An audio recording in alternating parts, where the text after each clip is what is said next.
we're back. I'm here with Hallie, Sarah, Kendra for another edition of What a Weekday. So let's get into it. What a weekday. The polling gods giveth and the polling gods taketh away. The latest poll from NBC News has Kamala up 5 points on Donald Trump, 49% to 45%. It's barely good news, but it counts. When you're starving on an island, you don't go, oh, great, one edible berry. You eat that tiny, delicious berry, and you savor it. At least I assume I was only out there for 3 days.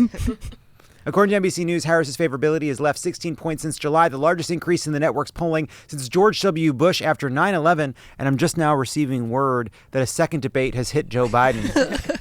And last week, the New York Times Siena poll showed Kamala 4 points ahead in Pennsylvania. But if I know Pennsylvania, those polls have definitely been greased. Awooga. Oh, brother, this guy stinks! All right. I do worry that Kamala's getting a little cocky. She keeps saying, I could shoot Gritty in the middle of a Wawa. But then on Monday, the Times released another batch of polling showing a Trump lead in Georgia, Arizona, and North Carolina. In Arizona, the share of undecided voters actually went up. It's one poll, and every poll will have weird results if you dig into the sample, because seeing more voters turn undecided as the election gets closer is like seeing the water level in your toilet getting higher after you flush. Something is wrong, and you must act fast.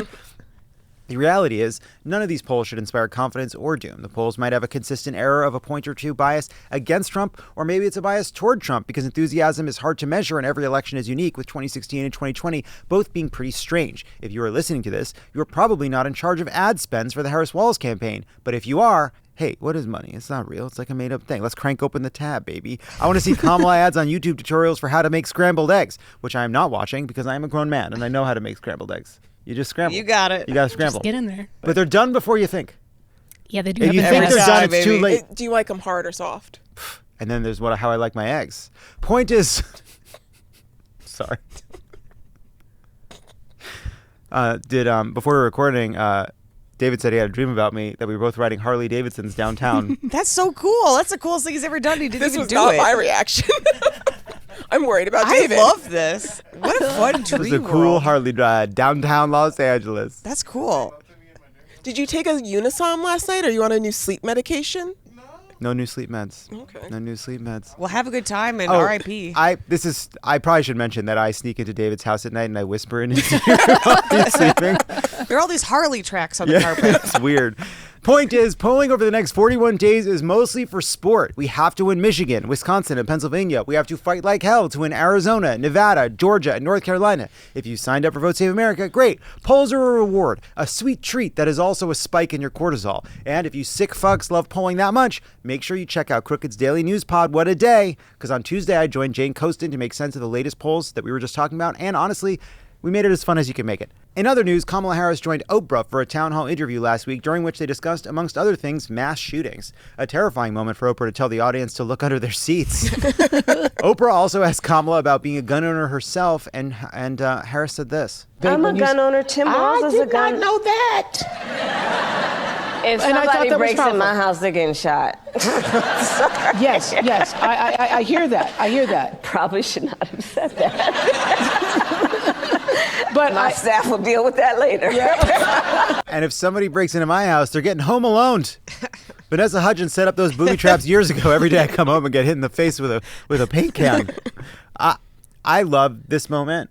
I feel like there are people that were critical of it, and because guns are terrible for our society, sure, but it was kind of badass. And I just like any moment where Kamala is saying, I'm not on the talking points. My staff's going to be annoyed by this. Like, anytime she can kind of like cut through, because like Donald Trump gets these points for being anti-establishment because he has anti-establishment vibes while fighting for the most powerful forces of the establishment, like, Christian nationalism, patriarchy, right-wing corporate politics. Like, he is as establishment as a person can physically be, while having this sort of rebellious vibe. And anytime that Kamala, who is like running this incredibly disciplined campaign under so much pressure, can just break the fourth wall just a little bit, I think is a good thing, because people hate politicians and they like that Trump doesn't seem like one. And she seems like a politician because she is one, and she's a very effective one.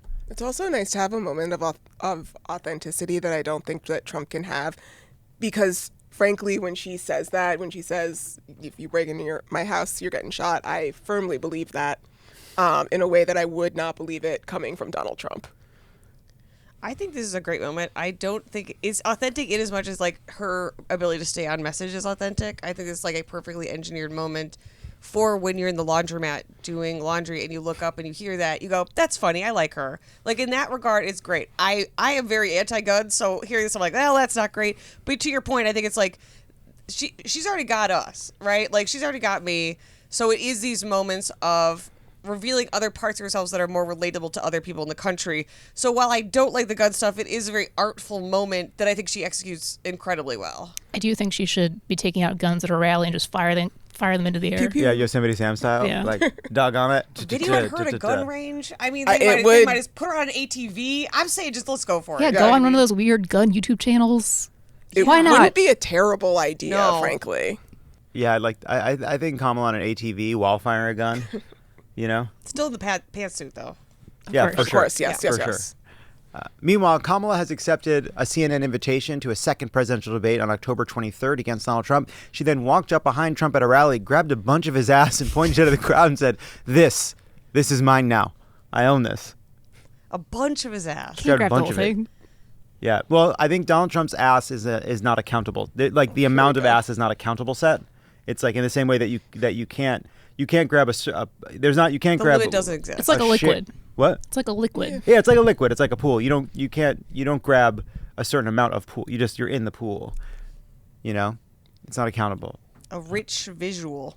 Yeah. So she grabbed some ass. It'd be less ass, not fewer ass. Right, exactly. A bunch is the funniest way to put it. Exactly. At a rally in Wilmington, North Carolina on Saturday, Trump sadly claimed it was too late to have another debate. It's too late to do another. I'd love to in many ways, but it's too late. The voting is cast. The voters are out there. It's better than his first excuse, which was bone spurs. Obviously, the Trump had debated Biden well after early voting had begun. This is not a real excuse. The Harris campaign retweeted the video of Trump weaseling out of a second debate and mocked his cowardice with 3 chicken emojis. As always, if it seems silly and immature, then that's the exact right play to send Donald Trump into a cataclysmic rage spiral. Meanwhile, over on the internet, Janet Jackson said she heard Kamala Harris isn't black. We got Taylor Swift. We got Billie Eilish. I think we can stop asking entertainers where they are on this. Whoa. What about Phineas? Yeah. Where's we got Phineas at with this? Yeah. No Phineas erasure. Thank you. We need the Phineas Here at endorsement. Love It or Leave It. In an interview with The Guardian, Janet Jackson said, well, you know what they supposedly said? She's not black. That's what I heard, that she's Indian. When the interviewer pointed out that Harris is both, Jackson replied, her father's white. That's what I was told. I mean, I haven't watched the news in a few days. I was told that they discovered her father was white. Look, it's harsh, but this is a great example of why we need jail time for the passive voice. Just jail time. Oh, you were told, Janet? I mean, to be fair, that lady's been living in a bubble since like 1992. Yes. Who knows where she gets her news from? Yes. Following the interview, the singer's manager issued a statement to several outlets saying of Jackson, she recognizes that her statements regarding Vice President Kamala Harris's racial identity were based on misinformation. Janet respects Harris's dual heritage as both black and Indian and apologizes for any confusion caused. No worries, Janet. We're actually not at all confused. In fact, you are confused. You are the confused one. And you're confused that you're confused about who's confused. So a famous person said something silly in an interview. They issue an apology. End of story. Or is it? It is not. Apparently, the apology statement was not authorized by Janet Jackson, who promptly fired her manager, reportedly with the help of her brother, Randy Jackson. That's a 2-person job, firing a manager. Good for her. The last thing you want is a manager that makes you look better. On Monday, the manager said he was let go due to disagreements between me, her, and Randy after her meeting with The Guardian and her unbalanced statements. I love throwing the unbalance in there. You know that word unbalance contains a world of stories, a cinematic universe of insane shit that Janet Jackson has said and done in your presence. As Kendra was saying, think about the levels of delusion that this requires. You are not consuming the news.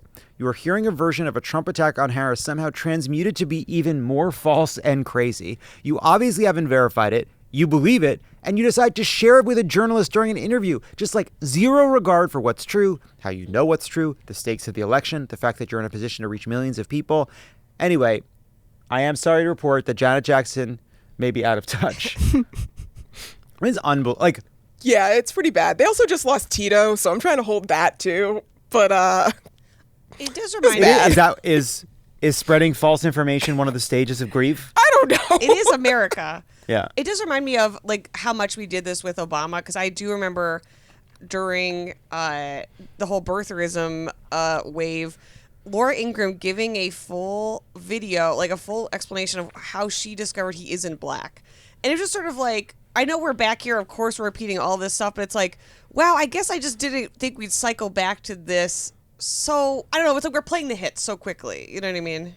Look, I don't know what Janet Jackson's media diet is, but like, man, it's got to be pretty bad. It's got to be pretty bad. Can I do the joke you said we couldn't do? Yeah. Hey, Janet, stick to nipples. Yeah. I think it's better coming from you. In other political news, Chappell Roan was raked over the pop culture coals for her decision not to formally endorse Kamala Harris for president, which seems unfair. She's a pink pony girl, not a blue donkey woman. All right, okay. All right. I know, I let out a Chappell groan. Mm-hmm. The singer told The Guardian, "I have so many issues with our government in every way. There are so many things I would want to change, so I don't feel pressure to endorse someone. There are problems on both sides." However, in August, Chappell Roan told Rolling Stone, "Right now it's more important than ever to use your vote, and I will do whatever it takes to protect people's civil rights, especially the LGBTQ plus community. My ethics and values will always align with that, and that hasn't changed with a different nominee. I feel lucky to be alive during an incredibly historical time period when a woman of color is a presidential nominee." Okay, so she's implying that she's voting for Kamala, and talking about the importance of voting, and that she will do whatever she can while not endorsing. So she also told The Guardian, "I encourage people to use your critical thinking skills, use your vote, vote small, vote for what's going on in your city." And she said she wanted to see movement on trans rights. They cannot have cis people making decisions for trans people, period. Except when the trans person is being super indecisive about where to go to dinner, then the cis person is allowed to step in. That's fine. We all, right? That's not political. It's part of an intercommunity agreement. Yeah. It's in the, yeah, that's right. It's in the Bylaws? The charter. treaty. Charter. Will you sign your contract with the Alphabet Mafia? That's Yeah. part of it. Yeah, that's part of it. The reality is that Kamala Harris will use the power of the presidency to expand protections for trans people and gender-affirming care. Project 2025 argues that pornography can be made illegal and that anything that promulgates what they describe as gender ideology fits the definition. The second Trump administration will come for gender-affirming care, not just for teenagers, but for everybody. The bans we have seen at the state level, we will see at the national level. It will be even more unsafe to be trans in this country. The stakes are total. On the climate, the stakes are total. On democracy, the stakes are total. I am less interested in one person's decision about whether to endorse and more on the broader media environment in which genuine and legitimate anger at decisions by the Biden administration. There are genuine and legitimate reasons to be very angry, frustrated, saddened, disappointed by the Biden administration. How those objections are transformed into supposedly nuanced views over what our moral responsibility in this election. I love Chappell Roan, and I'm sorry that this person, thrust into fame over the last year, suddenly has to decide how to talk about politics, and it is unfair that she can't decide not to endorse without not endorsing being a story. That is unfair. But in the same way, as she knows, a vote doesn't have to be a statement of identity, a step we take to make sure we are in a position to protect ourselves and pressure our leaders. An endorsement doesn't have to be a statement of identity either. If her view is that our votes are more important than ever, and she is saying that she understands how important it is to vote for Kamala while not explicitly saying so because of her misgivings, even if those misgivings are valid, then that is hoping for Kamala to win while not using the means at her disposal to make that happen, which is an expression of privilege and opposite to exactly what she said, which was doing whatever she can. Now, you might respond, didn't you leave for 5 weeks to go on Survivor in the middle of an election year? Is it casual now, John? Good response, Chappell. All of us have to do whatever we can to prevent Trump from winning. And once that's done, we can fight and pressure and protest and do all the intra-left infighting our hearts desire. Is that totally fair? No. But that's what a fascist threat requires. Fascism rejects dissent, debate, nuance, openness, generosity, vulnerability, queerness, femininity outside of mothers and wives, democracy, autonomy. It is a cancer. It is spreading. We have to destroy it. We have to destroy it so that we can have a voice in the future, even when, and especially when, our democratically elected leaders let us down. That is our job right now. And I'm not really aiming this, it does it whether or not one musician, one celebrity, one actor endorses, says the right thing. It's not that important. It is more that we are in a media environment and not because of the left, actually, more because of, I think, mainstream coverage that treats voting as a statement of identity and treats the election as more complicated than it is, because it is more interesting to talk about something nuanced and complicated than something simple and static. And we are all creations of our media environment. We are all a reflection of our media environment. And nobody wants to think that they are an expression of what they're consuming, even the stuff they consume that they don't like or don't agree with. But I do view these kinds of statements as an expression of what it is like to live in a media environment that complicates something that is not complicated.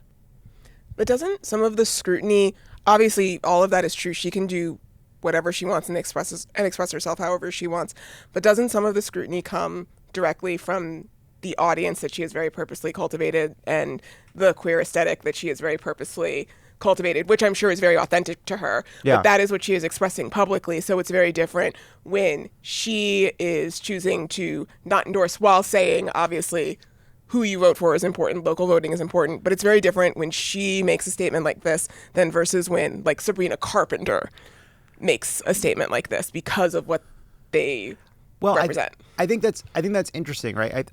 I think there's two sides of it. There's the kind of brand aesthetics, and then there's the practical necessity. And in that interview with Rolling Stone from August, she talks about not wanting to go to Pride. Now, I think she says some version of, I don't want to be a Pride monkey, right? Because she has problems with the administration's positions, right? The administration put out a policy on trans people in sports that was kind of controversial on the left, right? Some people saw it as a way to kind of win on the issue, find a compromise that protects trans athletes. Others saw it as a capitulation to the right. They had put out a statement, or they'd put out a policy position on gender affirming care for minors, which they then changed, right? There have been places where there are very valid, I think, criticisms of the Biden administration on these issues, even as their record on the whole is one in which they are fighting to expand and protect rights and care for trans people, LGBTQ people. And so I understand not wanting to go to Pride when you feel wait, am I being used as a tool for branding, right? I kind of get that, totally respect that. At the same time, for her trans fans, for her queer fans, especially the ones that aren't in New York or Los Angeles, but even the ones there, this election, we don't actually know how high the stakes are for trans people in this election until we lose. We won't know. We don't know how far they'll go. Project 2025, I have read it, really have, and it is so ominous. It is hard, the implications for what they say on these issues, it's actually hard to contemplate just how far they'd be willing to go. We really just simply don't know. The document, the plan, gives them the space to go as far as they want. Because if they define pornography, they believe the First Amendment doesn't protect pornography, and they define gender-affirming care, even just talking about it, as a form of pornography they can ban. I don't know how that far that goes, right? That's just not about stopping that. Is that just trans people not being in classrooms? Is that doctors going to jail for providing gender-affirming care for adults? Is that not even being allowed to publicly talk about about being trans, about trans rights? I don't know how far it goes. Nobody knows how far they're willing to go. Those are the stakes for her fans. And so it doesn't, to me, it's fuck the brand, fuck the identity, fuck the bad vibes. We have to stop him. You have to stop him. I'm sorry. Well, I agree with what you're saying, and I'm vote blue no matter who. I'm not going to pretend I'm not going to vote for her. But I think the thing that's missing, and the thing that I think is, I'm assuming she's struggling with, is someone who is in queer spaces. And I only came out 3 years ago, so I don't know anything. But I think it's what she's dealing with is the fundamental issue that is queer politics, where it's the understanding that everything you're saying is true, and also as a white queer person, she does have an obligation to some other ability to be okay. So, and I am also obligated to talk about Palestine. I'm also obligated to talk about these things, even if it seems like they're unrelated. Part of queer politics is the understanding that any one of us could be any one of us. So then you are put in a position of obviously you support trans people. Obviously we know who the candidate you have to vote for in order that trans people can continue living their lives in America.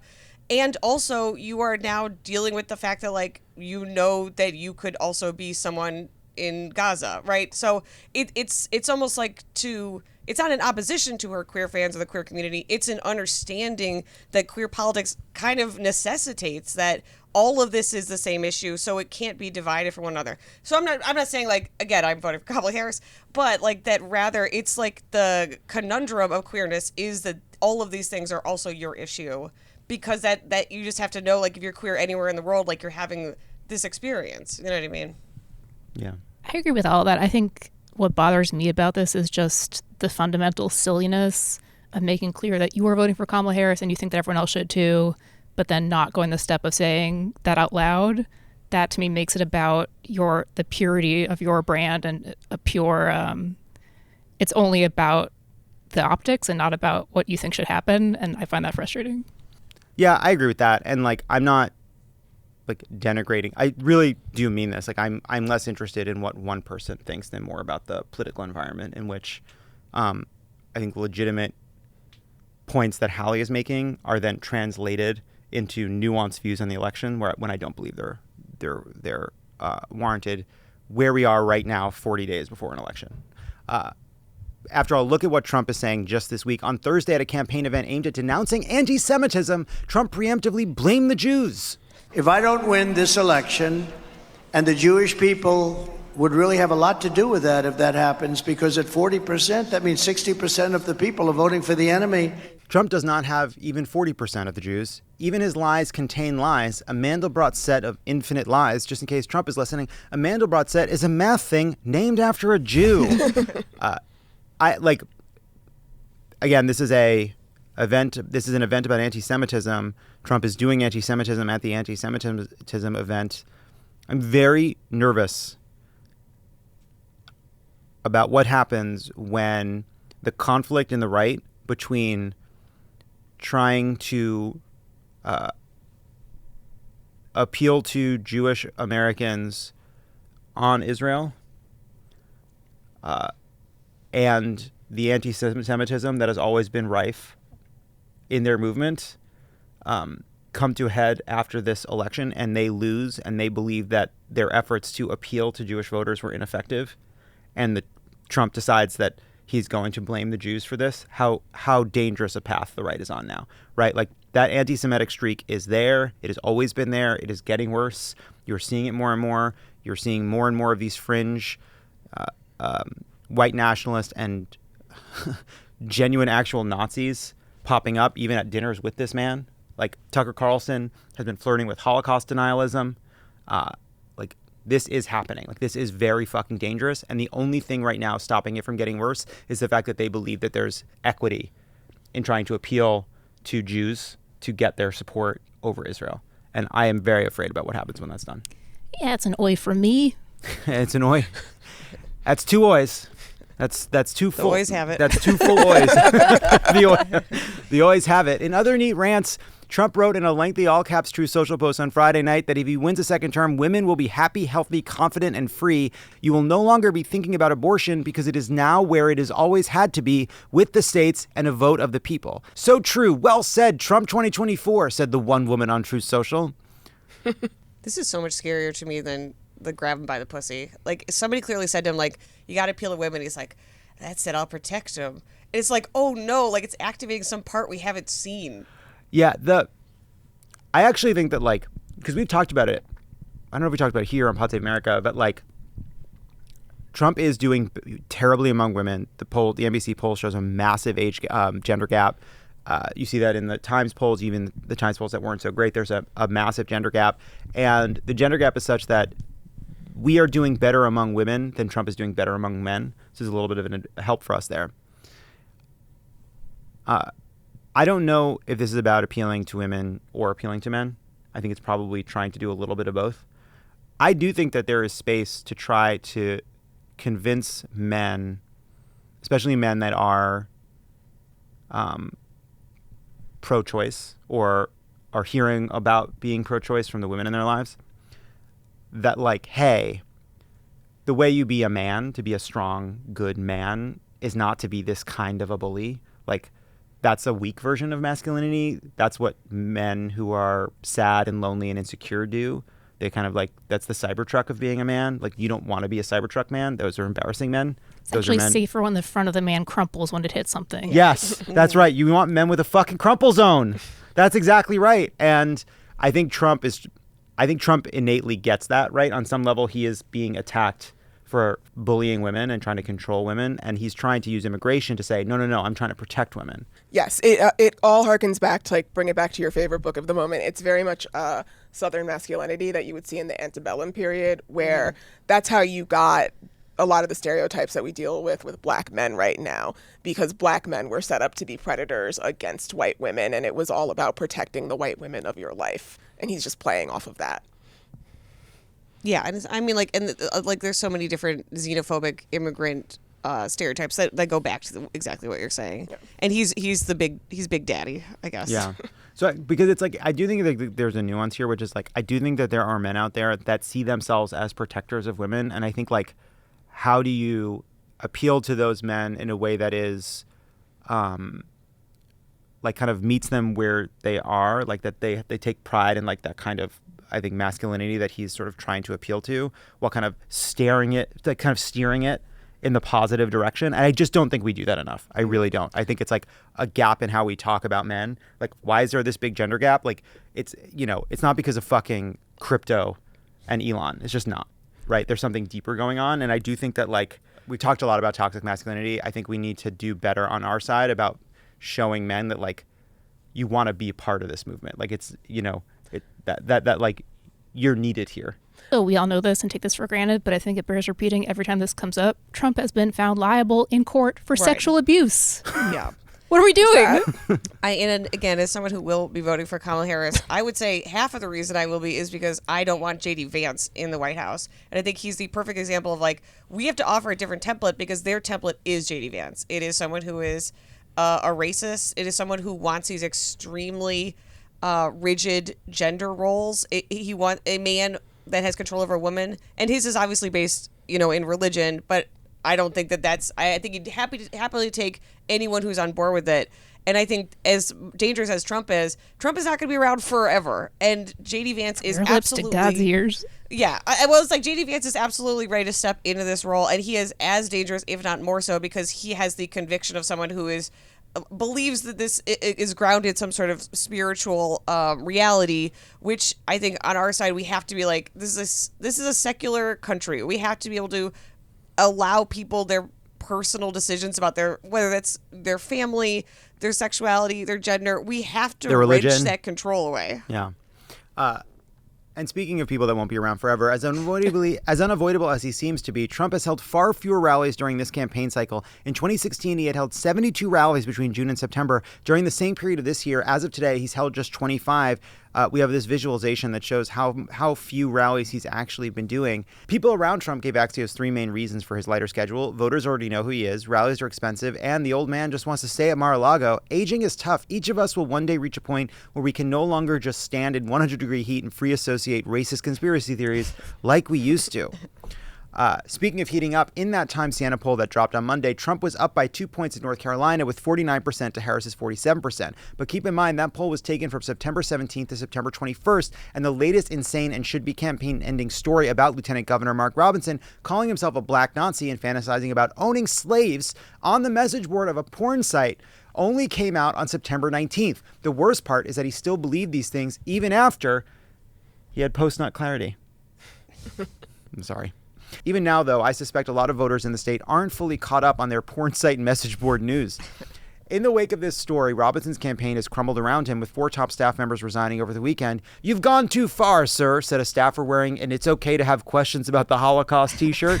Always interesting to see where people's lines are. The Nude Africa message board comment that broke the camel's back, as it were. A spokesperson for the Republican Governors Association said on Monday that the group is done spending ad money on Robinson's behalf. Sure, why bother paying for ads when you're getting all this earned media for free? The Harris campaign has circulated a memo outlining its plan to tie Trump to Robinson in North Carolina with a big rope. No, it's metaphorical. It's metaphorical. They're going to target black voters, moderate Republicans, and suburban voters in the Charlotte and Raleigh areas. God help Robinson if they find his comments on the nude, moderate Carolinian message boards. They're even worse. Even as Carolina Republicans abandoned Robinson, Trump and Vance have refused to do so. Look at how Jude Davrick of Vance responded when asked about the scandal. Do you believe him that those were not his posts? I don't not believe him. I don't believe him. I just think that you have to let these things sometimes play out in the court of public opinion. What does that mean? Does that mean that if voters in North Carolina believe the allegations, you'll believe the allegations? I mean, I'd have more respect for Vance if he just came out and said, I don't give a fuck. I'll tell you if I believe the allegations once I find out how all this affects me personally. After all, JD Vance is our great skeptic. He has to wait for conclusive evidence before he says what he believes. Wait, this just in from JD Vance. A 9-foot-tall Guatemalan man is eating the Central Park carriage horses. Horse bones blocking traffic on Madison Avenue because of immigrants. Glue prices soaring. And finally, before we go, I would be remiss if I didn't address Nicole Kidman's terrible wig in Netflix's The Perfect Couple. No, it's not going to go back to the way it was. I'm not going back to the way I was, because really, it's like they took it out of the bag and they didn't even brush it. Do you guys know what she says after this? I do know what she says Is after it, that. oh no, my wig. Why is my wig like this? No, She says somehow a great bad reveals. wig feels good in a place like this. This show, I enjoyed it thoroughly. Yes. One of the dumbest fucking things I've ever watched. the One of the last episode- glossiest, dumbest things I've ever seen. The last episode moved way too quickly. Nothing happens for like the first 7 episodes, and then suddenly you are just slammed with plot. It's wild. It also just like a good, like, to me, it's like Apple TV. People are making this joke on Twitter, but like Apple TV makes these exquisite shows and movies with the great actors and directors and writers, spends ungodly sums. I was watching an Apple show last night. Every episode has like 3 songs. Like I worked on a sitcom. Like you don't get to use those songs because they're super expensive. You can maybe get like 1 a season. Every episode is like, is that the Rolling Stones? Like, what's going on here? And they don't market them. You never know about them. And then Netflix just is like, get Nicole Kidman in a wig. We need 8 episodes of true crime slop for our piggies. We all watched it. And we all watched it. Oink, oink, baby. It's just insane. It's just the craziest wig I've ever seen. I love it. I've seen worse. Have you ever seen Shamar Moore's cornrows in Diary of a Mad Black Woman? Have. Okay, well. Before we go, despite what you may have heard, I am not flying to Pittsburgh just to eat a delicious 4-course meal at Sheetz. No, that'll just be a little fun side mission. When Love It or Leave It is live in Pittsburgh on Friday, October 4th, we'll be a month out from the election, and while Trump has stopped the steal, no one can stop Steel City. Huh? That's pretty good. So join me and my fabulous guests, playwright R. Eric Thompson, congressional candidate Janelle Stelson, and comedian Mateo Lane, as we rock the Roxyanne on October 4th. Tickets available now at crooked.com/events. They're mostly gone, so get them now. Also, speaking of events in October, clear your calendars because on October 2nd, I will be hosting Check the Vote. This is a live comedy show and fundraiser with politics, games, high level, high octane nerddom. I will be joined by beloved Star Trek cast members like Jonathan Frakes, Gates McFadden, Will Wheaton, Jerry Ryan, Tawny Newsome, and so many more for a fundraiser that you won't want to miss. You just won't want to miss it. And because I'm hosting, I can't be voted off, so that'll be fun. All funds raised will go to Vote Save America in support of the highest impact down ballot races, state-level grassroots organizations, and voter protection efforts across the country. So please, grab the nearest Ferengi and join us for a stellar event where nerds can unite for the greater good. Please go to votesaveamerica.com/trek. votesaveamerica.com/trek to buy your tickets. It's in person in LA, but it's also a live stream. Please support it. This message has been paid by Vote Save America. You can learn more at votesaveamerica.com. And this ad has not been authorized by any candidate or candidates committee. And that's our show. I have one Survivor question. Yep. When Andy had his meltdown and you realized you were in trouble, did it occur to you to throw an even bigger meltdown to show you were less of a threat? That's such an important question. I would say that specifically didn't occur to me, but what did occur to me was, he is going to get to the other side of this by kind of having made himself seem pretty weak to everybody. And I did realize is that a liability that I didn't realize I had, which is that I'll play really hard to win, but I am worried this is going to be on television. Oh, I think that your fundamental thing that hindered you is that you have a little bit of dignity left, and you can't go up against someone who doesn't. Who knew? Oh, that's one other wonderful learning from my experience on Survivor. Yeah. And that's our show. Thank you to Hallie. Thank you to Sarah Lazarus. Thank you to Kendra. See you sluts on Saturday.